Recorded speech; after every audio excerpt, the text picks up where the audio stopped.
La intervención del presidente de la Asamblea Nacional, Henry Ramos Alupe. Adelante. De los cuales se evidenciara que tenían calificación para ser designados magistrados, etcétera, etcétera.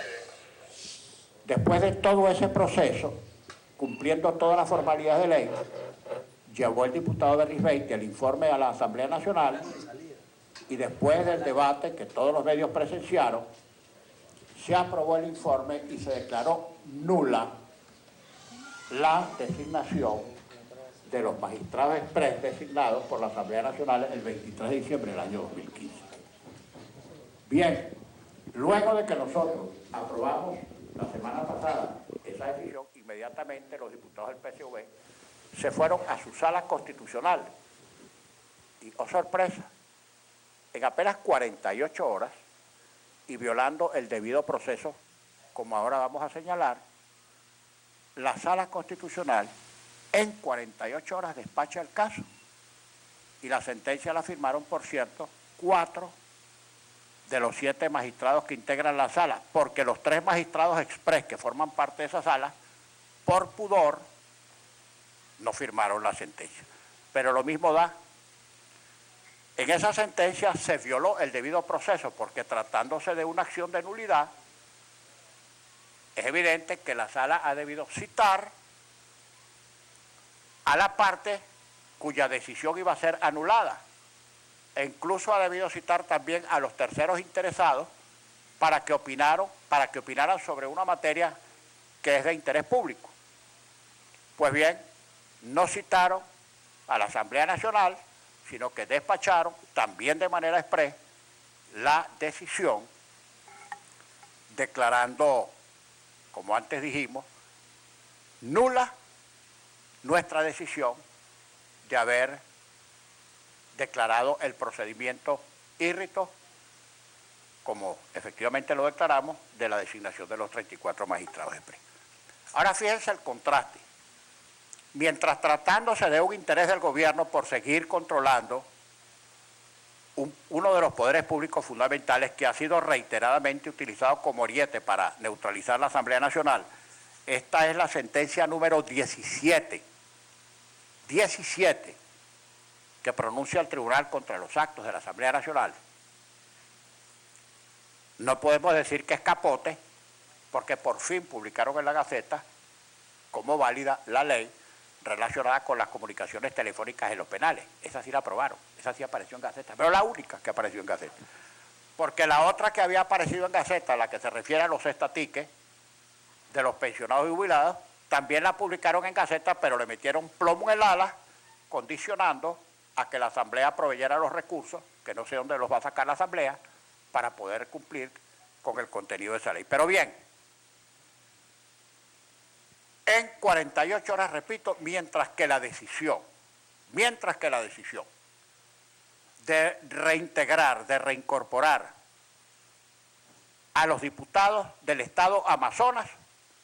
pese a que los propios diputados y diferentes organizaciones, incluso la Asamblea Nacional, ha consignado documentos probatorios, medios de prueba, y ha exigido reiteradamente al tribunal a que decida, han pasado casi 6 meses, y la Sala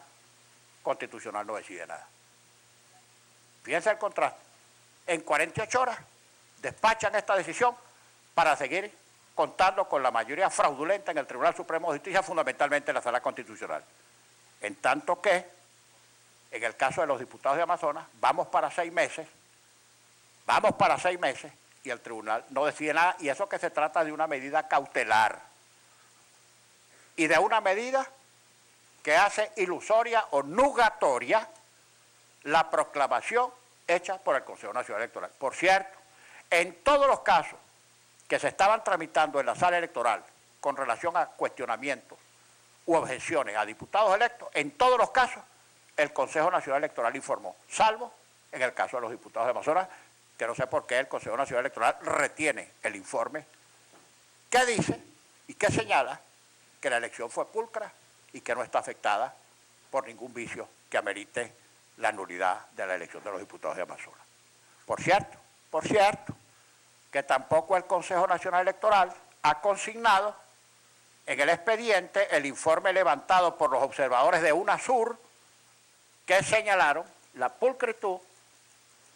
de ese proceso electoral, incluyendo la designación o la elección de los diputados de Amazonas. Bien, esto con relación a esta sentencia express, a lo mejor la redactaron en la sala de sesiones de Fuerte Tiuna, vaya usted a saber. Pero es que ahora les quiero referir otro caso, para que se vea el acoso, el tormento del gobierno para saltar desde afuera y desde adentro de esta Asamblea Nacional. Fíjense, ahora también es la Contraloría General de la República la que la metieron aquí. Aquí hay funcionarios de la Contraloría ejerciendo las funciones de Contraloría de la gestión de los últimos 5 años y el primer trimestre de este año. Eso está muy bien que lo hagan. Porque nosotros también, independientemente del informe de la Contraloría, en los próximos días vamos a anunciar el informe que hicimos por nuestra propia cuenta, con auditores, oficina por oficina, despacho por despacho, y vamos a presentar ese informe en los próximos días, pero no quiero adelantarme sobre las gestiones anteriores y sobre lo que hemos recibido nosotros aquí. Pero ahora la Contraloría se metió aquí y empiezan a solicitar expedientes de diputados. Ayer yo me entrevisté con los funcionarios de la Contraloría, funcionarios de la Dirección General de Control de los Poderes Públicos Nacionales y funcionarios de la Dirección General de Control del Sector de Poderes Nacionales y Seguridad Pública, porque solicitaron a Secretaría 28 expedientes. Y cuando me pasan la lista a mí me llamó mucho la atención, porque de los 28 expedientes solicitados a diputados y exdiputados, 27 se refieren a diputados de la oposición. Y solo uno se refiere a un exdiputado suplente del gobierno, que es Ricardo Sánchez. Cuando le pregunto a los funcionarios que a qué responde esta lista así confeccionada, me dicen que que es una lista aleatoria,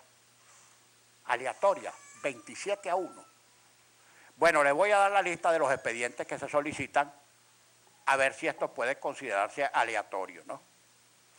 Solicitan los expedientes de Adolfo Superlano, de la oposición, Alfonso Marquina, de la oposición, Andrés Velázquez, exdiputado de la oposición, Antonio Barreto, de la oposición, Carlos Berrizbeitia, de la oposición, Delsa Solórzano, de la oposición, Enrique Mendoza, exdiputado de la oposición, Ezequiel Pérez, de la oposición, Gabino Guerrero, de la oposición, Henry Ramos Ayub, de la oposición, Hernán Alemán Pérez, de la oposición, Ismael García, de la oposición, José Alberto Sánchez, de la oposición, José Guerra, de la oposición, José Manuel Olivares, de la oposición, Juan Guaidó, de la oposición, Juan Pablo Guanipa, de la oposición, Julio Andrés Borges, de la oposición, Luis Aquiles Moreno, de la oposición, Luis Estefanelli, de la oposición, María Corina Machado, exdiputada, de la oposición, Ricardo Sánchez, exdiputado suplente del gobierno, Milagro Valero, de la oposición, Sergio Vergara, de la oposición, Stalin González, de la oposición,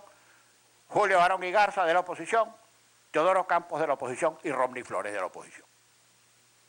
¿Alguien puede creer que esta es una lista aleatoria? Bueno, muy bien, que la Contraloría venga y haga sus indagaciones, pero nosotros no somos mochos, nosotros vamos a hacer nuestras alegaciones, vamos a presentar las cuentas, nuestras auditorías, etc. Mira, lo que queremos significar con esto es que es demasiado grave. Mientras tanto, uno se preocupa, porque el gobierno, frente a todo esto, que cree que con estas cosas nos va a desmantelar, nos va a disuadir, nos va a neutralizar, nosotros seguiremos cumpliendo con nuestras funciones constitucionales, no obstante que este bufete del gobierno siga en sus malandanzas. Ya sabemos por dónde van y en qué van a seguir. Hace poco tiempo el gobierno presentó un crédito adicional para el Tribunal Supremo de Justicia y aquí lo aprobamos inmediatamente, sin mayores reparos. Pero mientras tanto, oh sorpresa, el gobierno no ha solicitado ningún crédito adicional para proveer de recursos al Consejo Nacional Electoral para que haga los procedimientos que debe hacer este año, que son el referéndum revocatorio y la elección de gobernadores. Para eso no han pedido un centavo. ¿Qué quiere decir eso?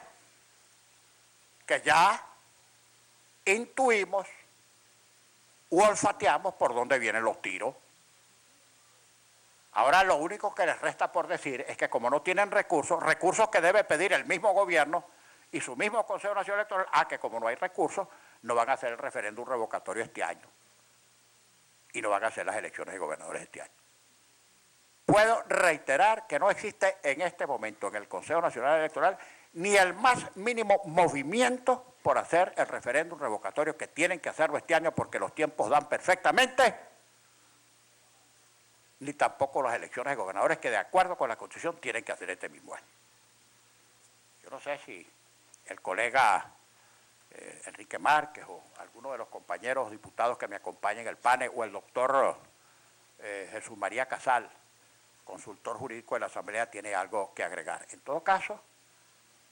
si ellos quieren hacer alguna exposición, la pueden hacer y estamos dispuestos a responder las preguntas de los periodistas. Adelante con las preguntas. El doctor Casal tiene que hacer una observación.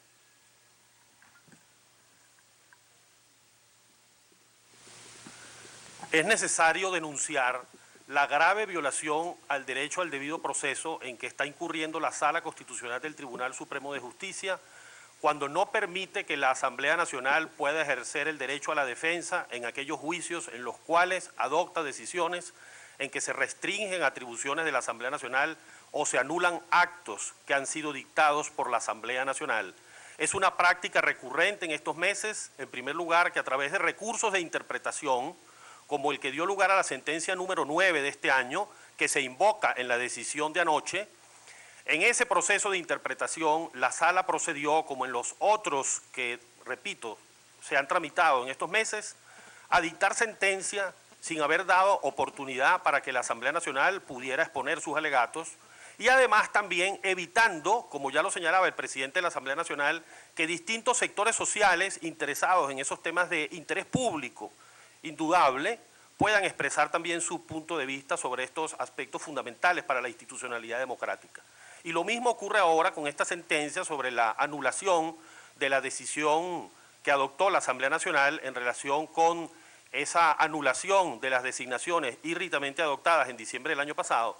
puesto que aquí, después de 48 horas de la interposición de una acción de nulidad, acción que tal como lo dice la sentencia debe dar lugar, conforme al artículo 128 de la Ley Orgánica del Tribunal Supremo de Justicia, a un juicio en el cual se cite a la Asamblea Nacional, se dé oportunidad para que la sociedad intervenga sobre un tema en el cual ya muchos sectores académicos, políticos, sociales han manifestado su preocupación ante esas designaciones fraudulentas. Sin embargo, pues de manera directa, unilateral, sin permitir el contradictorio, se adopta esta decisión y se invoca también como fundamento para anular la decisión de la Asamblea la sentencia que adoptó la Sala Constitucional en relación con la medida cautelar sobre el reglamento interior y de debates. Y nuevamente en ese proceso también se vulneró el derecho a la defensa de la Asamblea porque no se escucharon los argumentos que claramente demostraban que carecen de fundamento esas medidas cautelares en virtud de distintas decisiones ya adoptadas por la Asamblea Nacional desde enero, y sin embargo, pues la Sala Constitucional decidió nada más y nada menos